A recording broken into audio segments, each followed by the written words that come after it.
you are at home, iBhayibheli lithi hlonipha uyihlo nonyoko ukuze insuku zakho zande ezweni. When you honor your parents, when you honor abazali bakho, there is a blessing in that. But more than anything, when you honor them, eksithekeni bengaboni kunesibusiso esikhulu lapho. Ngoba uNkulunkulu looks at your heart when you do what you do. Hallelujah. Manifuna ukuphila. Ngifuna ukuphila isikhathi eside. Honor your father, honor your mother. You will see what God will do for you. Hallelujah. I'm here to receive imbewu. Hallelujah. Niphethe imbewu this morning. Anikwazi ukuthi senifele esiphambanweni namnqotshela bese ningayiphathi imbewu this morning. Hallelujah. Siye lapha ku 2 Corinthians chapter 9 verse 10. Iyangibusisa nje kakhulu le ndaba la.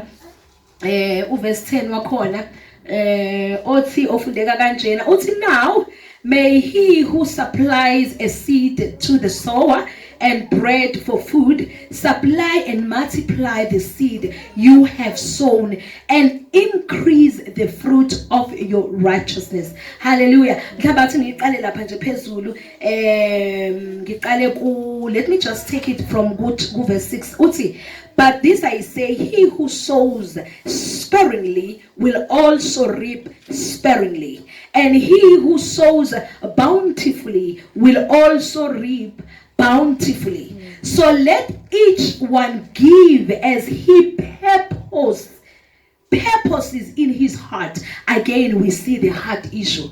It's a heart condition. Giving, it's a heart condition. Hallelujah. It's a heart matter.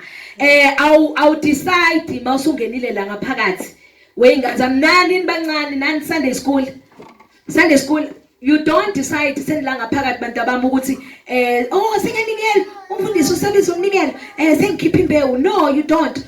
At home while you are preparing ukuthi uzogqokana, angithi niya prepare ukuthi uzogqokana namhlanje.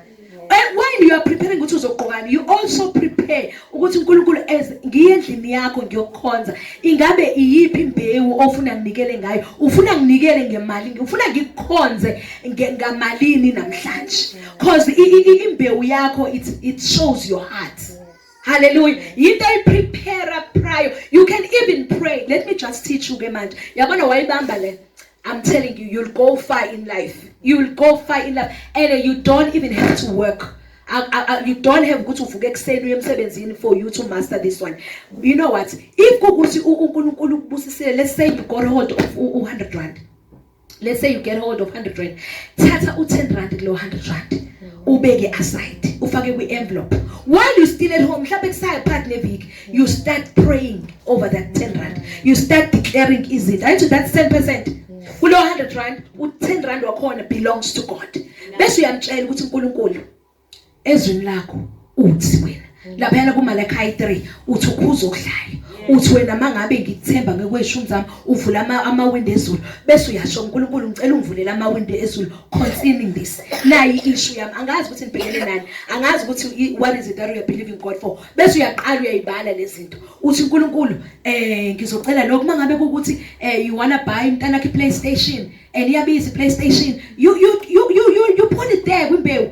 Kuthi uNkulunkulu ngicela ukwenza kube lula to buy my son or my daughter PlayStation. Mawukuthi mele uyokhokhela that cause esikoleni, mawukuthi mele uyothenga that dress that you saw and you love so much, you involve uNkulunkulu ku money matters akho. Akusi into asekela ubusonto. Asekela ubusonto. Because now if we're gonna come to church and then the only time we remember ukuthi kambe kuyanikwa liswe and then umfundisi asemile phambili noma umama umkhize asemile phambili esethi it's prosperity time, it's seed time, skipeni imbewu bekhathi ukhumbula ukuthi hawu kambe kuyanikela athi mbo ikhona yini khathi ukhwaqazisa ikhwama kanti usuvula iwallet usuloku uyicingisa usuyacinga ukuthi bese uyabona ukuthi okay now 5 rand anguyeke u50 anguyeke u20 anguyeke u100 now 5 rand. You simply saying ukuthi uNkulunkulu wakho is worth that much. Konke okunye it's so valuable to you and precious. Ufanelwe yilento lozo you keep. This ayibe inkonzo. Let me teach you this. Make giving kube a lifestyle. Make giving kube inkonzo eqala usasekhaya. You engage God. You pray to God. After you have put aside your 10%, you go to your offering now. It's 10% ihamba yodwa. OkwaNkulunkulu ubuyisela back kuNkulunkulu. You simply saying ngiyakuthemba ngeimali zami. You simply saying uNkulunkulu ngiyakuthemba ngabantwana bami. uNkulunkulu ngiyakuthemba ngehealth yami. uNkulunkulu ngoba uthi bathi ukhuza okudlayo, ukhuza isikhonyana.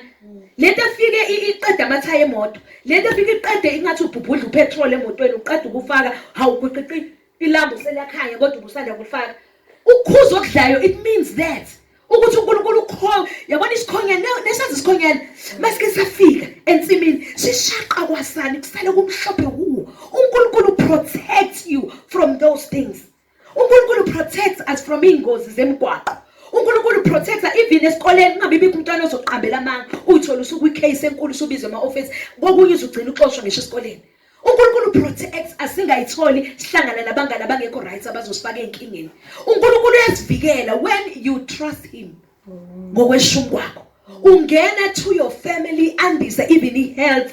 Bathi begula bebanjwe imkhuhlane ngapha nangapha bebanjwe izifo but wena kuba ukuthi kudala wagcina kadokotela. Dala wagcina ukhipha imali yokhokha. Ingane kuthiwa zagula ingane kunesifo sengane yakho nje kodwa inga-affecteki. Because uNkulunkulu uyavikela uyaprotect into yakho if ukuthi nawe uyamthemba and you put him first. Mawusuqedile lokho and then you're like, Lord, this week I want to give 5 rand to your kingdom. Bantwana bami nangizwa ngithini kumaleni leyo care mabe ninika u5 rand. Kulo 5 rand nithatha i1 rand nibeke eceleni yes. It's for God. Nizonikela nibancane kangaka. Niphemba indlela yenu. Niyothi mase nikhulile niboni izithelo seloku qhamuka kanti ile mbewu elayitshala nisebancane. Nibona uNkulunkulu and protector kuma gangsters. Nibona uNkulunkulu and protector kuma drugs. Nibona uNkulunkulu and protector kuzo even kwi alcohol. Abanye baba yidakwa baphelela ubona ingane uthothi ikhala ukona ku right yonke into right but ingane is a mess. And yet he comes from a family that is worth of khona yonke into but uyimess. Omunye akazi nokuthi ayofunda nakazi nokuthi ayenzeni le mali. Wazi ukuthi kumele ayidla namantombazane nokuthi ayoyidakwa. Lo muntu loyo umuntu olekhe ivision, umuntu olekhe to commit indlela zakhe kuNkulunkulu. Uya khona konke. Yes, good there are people today abanemali but abanabuthongo. You don't want to be umzalwane onjalo because you don't invest in the kingdom. Bazalwane lento iyaphilelwa, iyatshalelwa, iyakholelwa, iyakhulunyiswa. Siyakhuluma ake employ umlomo wakho ukusebenzele.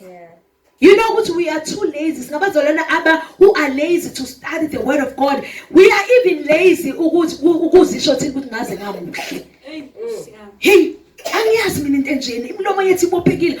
Unqena ukuyitshela ume phambi kwesibuko uthi Lord, I am wonderfully and fearfully made by God. Ngimuhle, ngenziwe ngokusabekayo nangokumangelisayo. Uyincisha ama-compliment ngaze ngamuhle namhlanje. Uzothi ukuyilungisa kancane ibhantshi lakho, iskate sakho, ngaze ngaqoka kahle. Hairstyle yami yangifanele le hairstyle. No, but ulindele uthi ngimuhle. Wow. Ngimuhle. Wow, yangifanele. Yangifanele. Yangifanele. You should. Awuzazi. Ufuna uku-affirm abantu. My goodness. You are a weak Christian. You lack confidence. You know, I'm represent to praise to the word of God. It says, as he is, so are we in this world. Yes. What are you? Who are you representing? Uyigwala. Usaba ma issues. Usaba ubhekana nesimo. No. I'm not involving myself in that. That's not for me. That's not for me. No. I know my worth. No, I can't be involved in that. Cut me out. Simply because you want to be pleasing. Okay, I'm guessing what I get trailer go taking so what? No. It's not your portion. Zaz, who you are in Christ. Zaz, it doesn't represent Christ to now. Umntana self walenge isiphambanweni. Wafela mina nawe. When senze umsebenzi wesiphambano ube in vain bazalwane. You know mina I don't honestly truly speaking I don't want to raise ibandla eli weak. Ibandla elingazazi ukuthi they deserve better. Don't allow people to ill treat you and talk you as if you are nobody. Amen. You shouldn't allow those zinto lezo zazi. I'm the child of God. I carry the presence of God. When I show up, uMthathu bezulu shows up. Amen. Makuvela mina kuvela uNkulunkulu uqobo. Excellent. God the Father, God the Son, and God the Holy Spirit shows up. Yes. So awukwazi lokuhamba ngathi manje umsilo ufakwe phansi kwamalontuza. No. Head up, chin high, knitting chin high. My shoulders low. Breathe in, tuck in. Noma ungabamba la then uqala uthi address the way bakuwa ngakhona. Ngena kwi-meeting wazi ukuthi uzothini. Ngisho ukuthi isingisi awusazi. Unokuthi pardon? Hey, pardon? Nkosi yami. I beg yours? Yes. I beg your pardon? Come again. Come again. You know? You know? No, your story, man. Senza isiphambano isibe in vain. Umntana abantu esophile wakhatshelwa wathwalisa umqhele waphuzisa into ebabayo ufinika.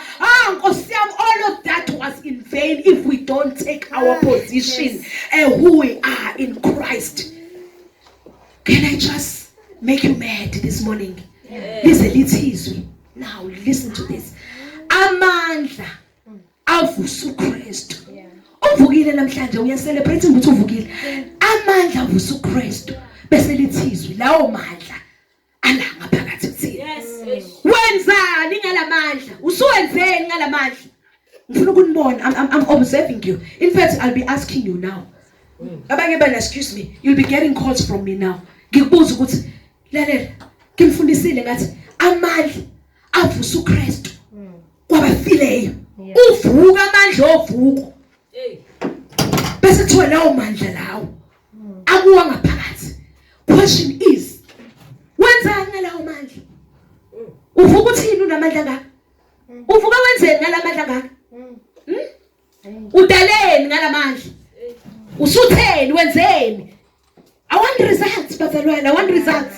I want results. I want testimonies. After testimony, ngifuna ubufakazi. Yeah, as from next week Sunday, ngiyavula platform yobufakazi. Siyafakaza. Ngifuna ubufakazi and angifuna ubufakazi bamanga. Ngizokunuka. Ngizozela ngisiyabona ke la lishanu ke le. Ngizozokuthi hayi ngane yami. Hayi ngane yami. Uyasikhanda ke mntana manje le story. Ayikho ke le. Hayi mntana. Hayi. Awu mama. Ngempela uNkulunkulu loyo loba uwa. So please don't, you know what? Our God is not a wicked God. We serve a powerful God. Amen. We serve a mighty God. You know, so nje asingamenzeni umuntu kazana. You know, asingamphoqini uNkulunkulu. Asingamphoqi. Ngena in the classroom. Be smart enough to answer. Uthisha mayibuza, musiloku unwa ikhanda. Musiloku udla ipeni, uqhuda ipeni. No, raise your hand. Ngisho ukuthi answer uyazi, phakamisa kuqala futhi. Bese uthi can I try, sir? Can I try, sir? Ayithi uyazama manje noma ubhedile uthe uyazama vela usho ukuthi uyayazi for sure. But at least you trying. Siphakamisa isandla. Mawuqeda bese uthi yabaleka lento. Yabaleka thisha. Awubuza omunye ngiyamuya. Sicabanga kahle. How am I going to put it? You know already it tells me ukuthi uyasazi story sakhe. Noma engaphendulanga kodwa story sakhe uyasazi. You know guys, this bakithi akuhluke kwabanye ngicela nihluke. Ngithi kunovuko lokhu ngicela sivuke. Ngizonivusa manje nilele too much. Ibandla kaKristu lilele. Akungabi ngathi siyanqotshwa. Akungabi ngathi sinamandla. Akungabi ngathi siyahluleka. Hallelujah. Amen. Akuvuke lento engaphakathi ifakwe kunina. Ayivuke. Now you know I'm going to provoke you. I'm telling you the honest truth. I'm going to provoke you every Sunday ngifuna ubufakazi. That means nina phuma niyosebenza starting tomorrow.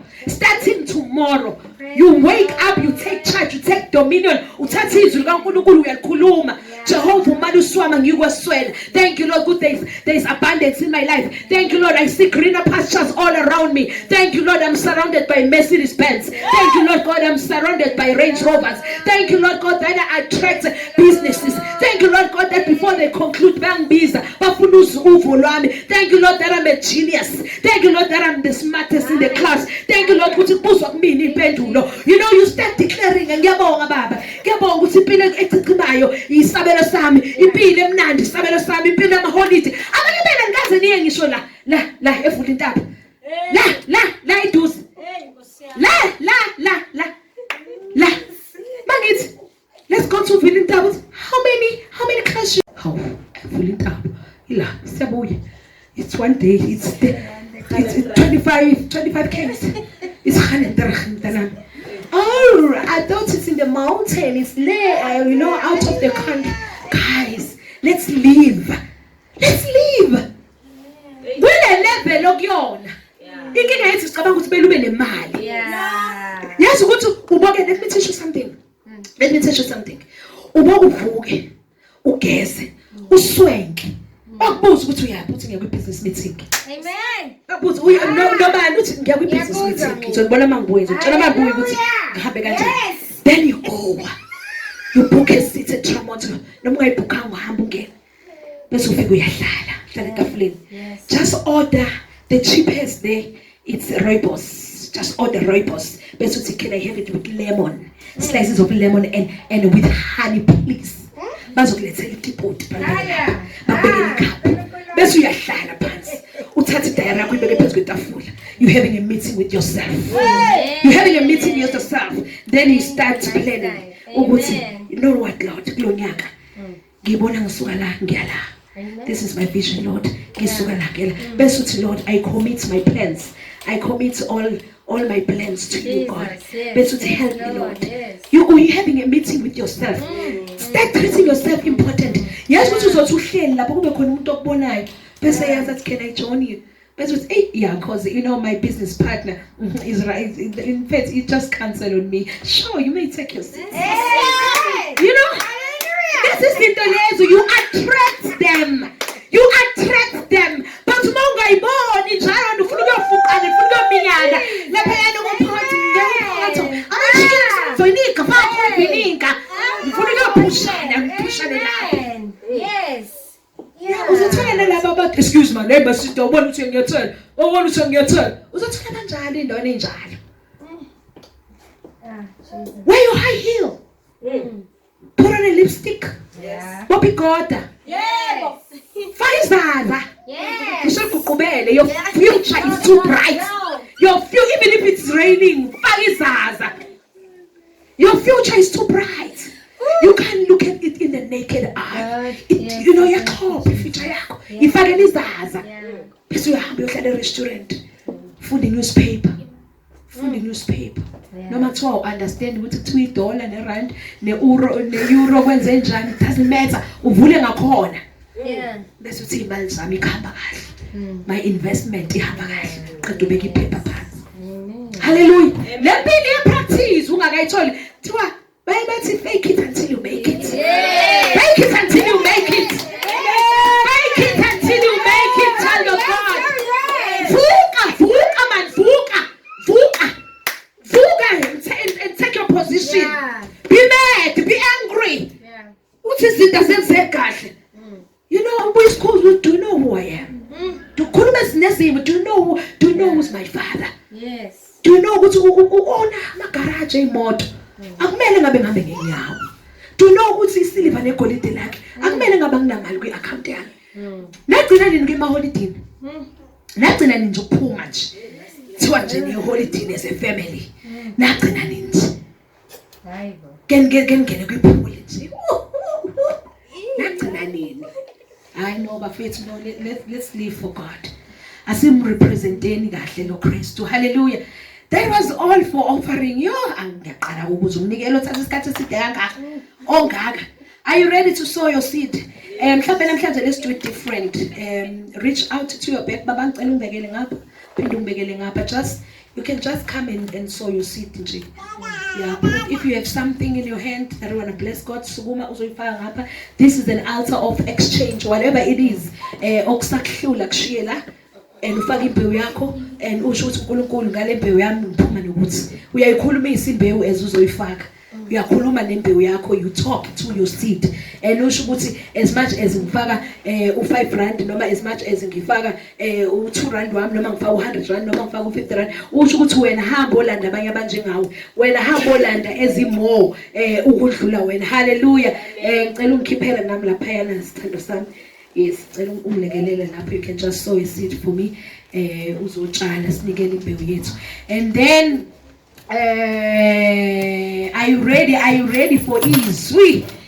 Are you ready? Ubani isikhathi? Hey, namhlanje I'm so excited nje. I don't want to get carried away. Ubani isikhathi? Ubani isikhathi? Angeke sicule culo, angeke uzosukuma nje uzoyifakela nje imbewu yakho. Uyakhumbula lo umuntu wesifazane okuthiwa wanikelwa ngo5 rand ukuthi kwathiwa wena unikele kakhulu udlula bonke. You know why? You know why ukuthi kwasho njalo? Ingoba wanikela with the best that she had. Yes. If kukuthi 2 rand that we have, don't ungawunyeza 2 rand wakho. Speak boldly on imbewu. It's not about imali ukuthi imalini. It's about amandla embewu. Tshala imbewu yakho uyitshale with understanding. Ikona okuzokwenza ukuthi lo 2 rand uhamba ulande imali ezinkulu. Next time uzobe usutshala ngama 100,000 uvela uthi mfundisi, can I just bless the church? You know, with 100,000 every month. You know, kusuke eqalwe la ezintweni ezincane, so ungayideleli into ezincane. Hallelujah. Hallelujah. Hallelujah. Thank you, Jesus. All right, ithando zami zezulu, anginiphe izwi. Ngiselelwe isikhathi singanani? What time is it mntanami? Hawu nganami, hawu awukholwa wena ngani, awukholwa. Ayikholwa le ngane nayo ithi ngiselelwe 15 minutes. 50. Oh, wena imshayeli izandla uyakholwa. Amen. Hey, ngithi ngiselelwe 15 minutes. Kithi yo. Ngisine speed le ngane. Yayine speed le uneliva lo mntwana. Hey. Just ngingakaqali nokuqalisa itshumayelo yami ukuthi sengizelelwe 15 minutes. I'm saying on a very serious note. Wait, ngazamzezulu asiphuthumeni siye lapha na ku Matthew 28. Namhlanje. Hey, I'm just so excited guys. Yazi mangathiwa nibona inhliziyo yami njengamanje. Amen. Mangathiwa nje nibona nje inhliziyo yami njengamanje, injabulo egcwele inhliziyweni yami iyachichima. Iyachichima. Hey, wazi wathembeka lo nkulunkulu. Wo, kwathi angithi bayethe. Hallelujah. Amen. Okay, niyamthola Matthew 28 sizofunda uverse 5 kuya ku7. Matthew 28. Ithuna selinqotshiwe uJesu wamuya phila. Ithuna selinqotshiwe uJesu wamuya phila. Engasobe zabuna nani ngakanani isicula leculo niyazi mina nazi leli hallelujah, you have won the victory. Hallelujah, you have won it all for me. Death could not hold you down.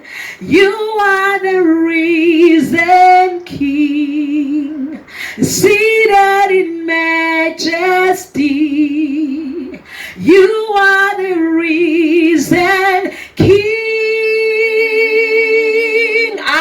My God. Hey, he's risen. Bathandekayo lithi izwi lenkosi lapha ke ku Matthew 28 verse 5 kuya ku verse 7. But the angel answered and said to the woman, do not be afraid, for I know that you seek Jesus who was crucified. Verse 6. He is not here, for he is risen.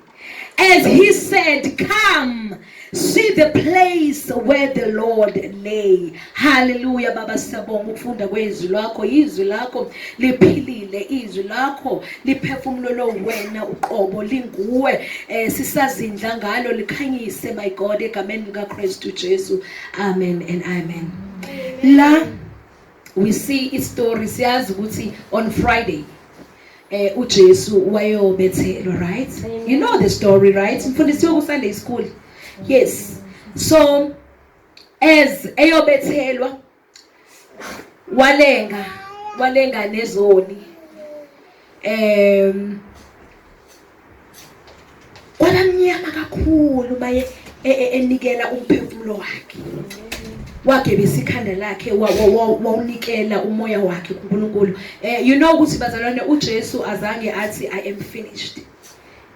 I am finished. That will be a dishonor to God.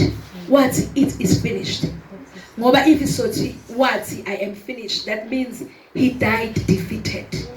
That means wanqotshwa isimo, wanqotshwa ukufa. Kanti uyena onqobile isimo, uyena futhi onqobile ukufa, walinqoba ithuna. And ingakho ngesuku lwesithathu wavuka kwabafileyo. You know ukuthi by rising from the dead he proved his divinity as the Son of God.